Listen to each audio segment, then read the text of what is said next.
कहानी एक ईश्वरीय चरित्र के इर्द गिर्द घूमती है जिसे द मास्टर इकरोप के नाम से जाना जाता है, जो तांजर के खिलाफ राज्य की रक्षा करने के लिए तैयार है, जिसे द इविल वन भी कहा जाता है।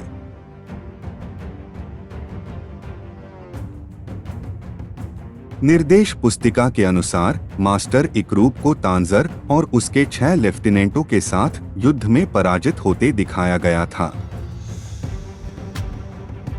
मास्टर इकरूप अपने घावों को ठीक करने के लिए अपने आकाश महल में पीछे हट गए और गहरी नींद में सो गए।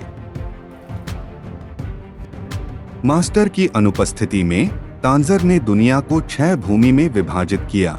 उनके प्रत्येक लेफ्टिनेंट के लिए एक भाग, बाद में उसने लोगों में दुष्टता फैलाई।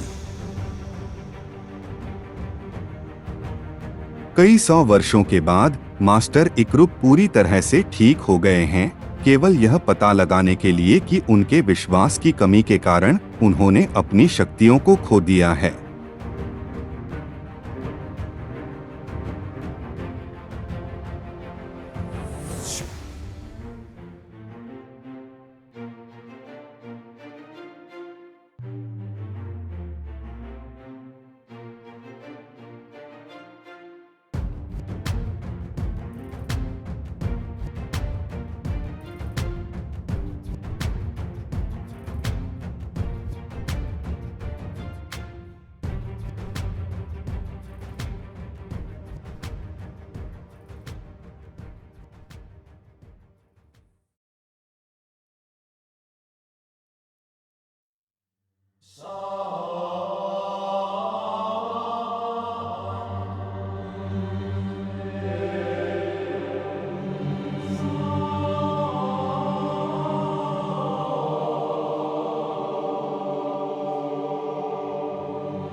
जैसे जैसे कहानी आगे बढ़ती है, मास्टर इकरूप ने तांजर के लेफ्टिनेंटों को हराया और अपने लोगों की सभ्यताओं का पुनर्निर्माण करके और प्रार्थना के माध्यम से उनके साथ संवाद करके अपनी शक्तियों को पुनः प्राप्त किया।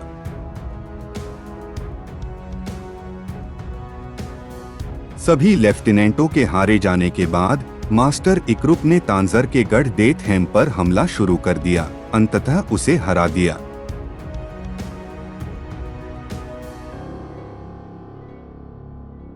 तांजर की हार के बाद मास्टर इकरूप और उनके सेवक ने उन कई सभ्यताओं का पुनरावलोकन किया जिनसे उन्होंने लोगों को निर्माण और देखरेख में मदद की थी।